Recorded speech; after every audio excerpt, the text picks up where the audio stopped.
Incontro a Portoviro con la candidata consigliere lista Arturo Lorenzoni del centro-sinistra, Maria Laura Tessarin.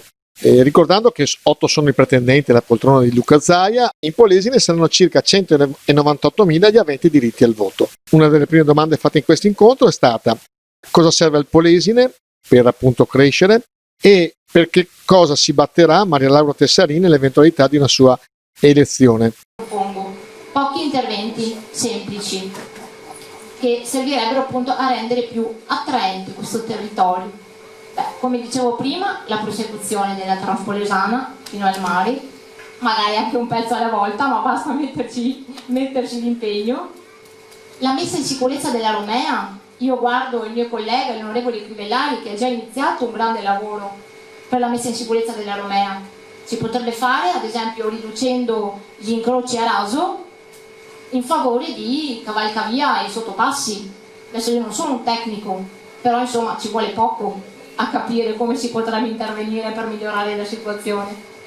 E come dicevo anche prima, l'ammodernamento delle linee ferroviarie, la nostra Lurigo-Chioggia, per esempio elettrificandola, perché elettrificandola, c'è della pioggia in giro, elettrificandola sarebbe più veloce, sarebbe meno complicata per quanto riguarda le manutenzioni, avrebbe meno problemi e sarebbe molto più ecologica. Infine parliamo sempre di infrastrutture materiali, ci sono anche quelle virtuali, non dimentichiamoci, soprattutto nell'ultimo periodo lockdown, abbiamo scoperto che esiste tutto un mondo virtuale, abbiamo scoperto che i modi di comunicare sono tanti e sono veloci, sono tra i più vari. Abbiamo scoperto lo smart working, che io spero e mi auguro possa essere una risorsa da valorizzare anche nel futuro, deve essere chiaramente una scelta. Però io ho sentito parlare anche di persone che nello smart working si sono trovati bene e hanno reso di più proprio lavorativamente. E quindi insomma servono maggiori investimenti sulla banda larga, che significa estensione della fibra ottica e delle reti mobili. Dopodiché voglio fare proprio 2 parole sul turismo, perché bisogna investire anche sul turismo. Ovviamente Portoviro, realtà diversa anche da Rosolina Mare, che è un turismo già molto più riconosciuto, molto più consolidato. Però noi qua abbiamo il nostro parco regionale del Delta, che è meraviglioso, ma che però rimane ancora poco fruibile. E anche qui come si può migliorare? Migliorando le infrastrutture, non solo per quanto riguarda la viabilità, ma fare anche quei piccoli grandi interventi per rendere più agevole e più piacevole il soggiorno nel delta, e quindi immagino lunghissime piste ciclabili, dei percorsi pedonali, delle zone ristoro, anche perché insomma non voglio dimenticarlo, si parla tanto di turismo slow. Questo è veramente il territorio ideale per il turismo slow, un turismo in contatto con la natura, per il piacere dei sensi, un turismo anche basato sulla buona cucina. Sembra quasi che abbiamo una colpa perché siamo donne e perché siamo in politica e perché siamo di sinistra, diciamolo, ok? Sembra che ce ne facciano una colpa. Io penso che intanto ci sia molta paura delle donne attive e delle donne attive in politica, e spesso le donne sono vittime di turpiloquio. Si pensa che la donna si possa dire qualsiasi cosa. Io sono sempre stata molto impegnata a favore del linguaggio di genere, per esempio, no? Perché è giusto riconoscere il valore delle donne anche attraverso le parole. Se noi ci pensiamo, guarda la professoressa, non esiste sindaca, non siamo abituati, non ci piace, no? Assessora.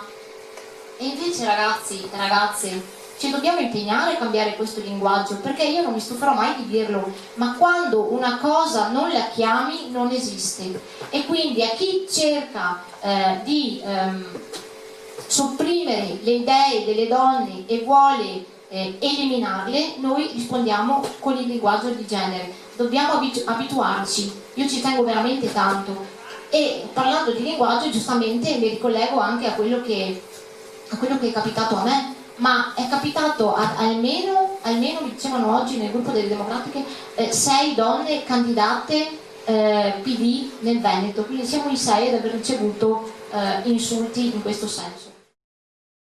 Che il welfare in questo caso è una delle materie più importanti proprio di competenza regionale. Allora, alle persone disabili fondamentalmente manca la vita indipendente, che è l'assistenza personale indiretta autogestita.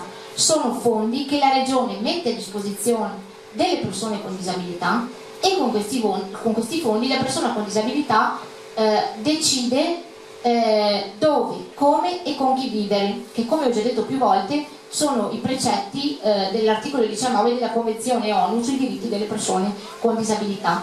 Quindi è materia prettamente regionale. Io e poi insomma batterò il chiodo anche con Arturo che dovrà aiutarci in questo senso. Bisogna aumentare i fondi per l'assistenza personale indiretta autogestita. Ok?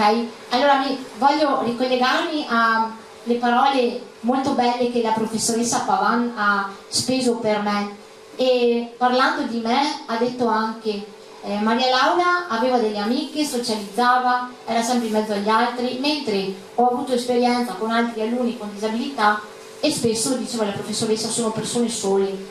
Io apro una parentesi qua importante: quando le persone con disabilità sono sole, emarginate, non è sempre perché hanno un brutto carattere, non è sempre perché sono arrabbiate con il mondo o perché sono noiose o perché non sono attraenti, non è sempre così, cioè non è mai così onestamente.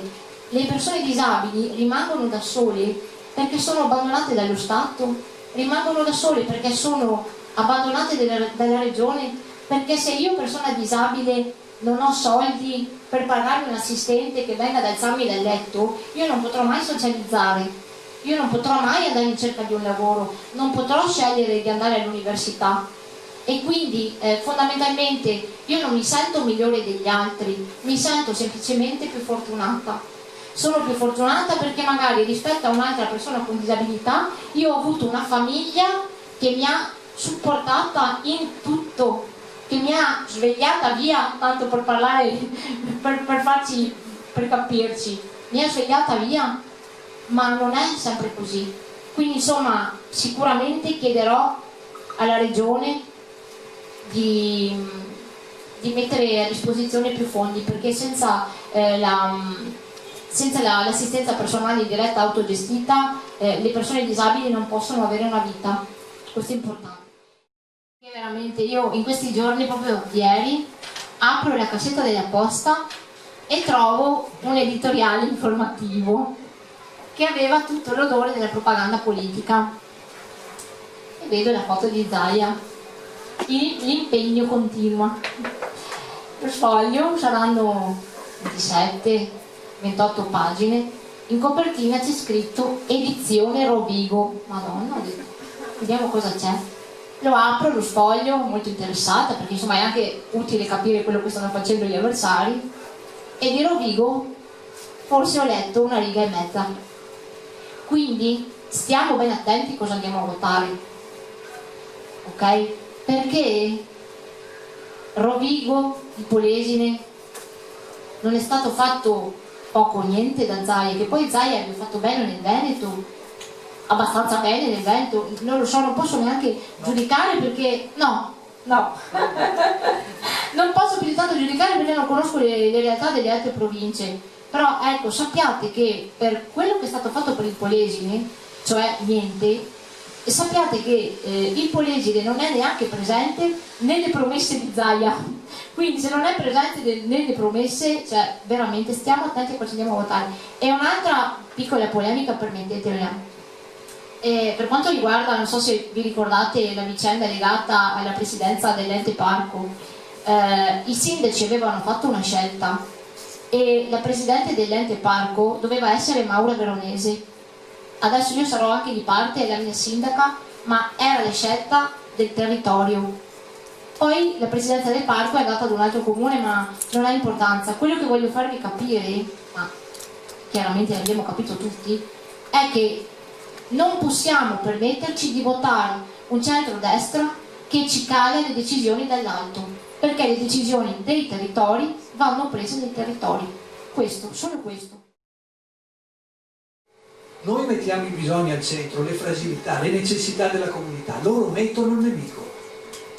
Quello che tiene insieme questa destra è l'avere un nemico. Se noi gli togliamo il nemico in questo momento, i migranti, cosa ci racconta la destra? Cioè non hanno più niente da dire. Ed è facile aggregare il consenso intorno a un nemico, però è una convivenza che non produce, che non è fertile. Se noi invece, ma questo l'ho sperimentato in tante esperienze della mia vita passata, riusciamo a mettere i nostri bisogni, e su questo Maria Laura ha una sensibilità spiccata per la sua storia personale, e quello diventa l'elemento che ci unisce, allora siamo fortissimi. E guardate, questo per me poi è centrale in questo momento storico in cui con la riforma del terzo settore dobbiamo ripensare la collaborazione tra l'amministrazione, l'impresa e il terzo settore. Non saremo in grado di soddisfare i bisogni se non c'è una collaborazione fattiva tra queste tre componenti della società. E quindi questo significa ridisegnare la sanità, gestire i bisogni che avanzano. Ma voi pensate, con la curva della popolazione che avanza, quanti bisogni sul piano sanitario abbiamo, che non stiamo minimamente affrontando? Minimamente. Pensate all'incidenza dell'Alzheimer, che quando quelli della mia età, tra i 50 e i 60 anni, arriveranno tra i 70 e i 90, i 70 e 80, nessuno ricorda più, e comunque insomma spingiamo avanti di 20 anni, sarà grandissimo il bisogno sanitario, ma non stiamo preparandoci a questo. È solo un esempio come non ci stiamo preparando sui cambiamenti climatici, come non ci stiamo preparando dal punto di vista dell'economia. C'è una trasformazione forte, eppure siamo ancora ancorati a modalità di gestione dell'economia novecenteschi, io dico, come sull'urbanistica. Adesso non mi voglio entrare nelle tecnicalità di tanti dettagli, però abbiamo bisogno veramente di innovare, abbiamo bisogno di dare una discontinuità ad un'amministrazione che è da 25 anni sempre uguale. E poi al coraggio di dire, ma io non c'ero, ma come non c'ero? Vicepresidente, avete fatto delle cose incredibili, ma ero vice, ho capito, allora o hai amministrato male allora, oppure mi stai mettendo adesso, scegli tu, ma comunque nei due casi non va bene.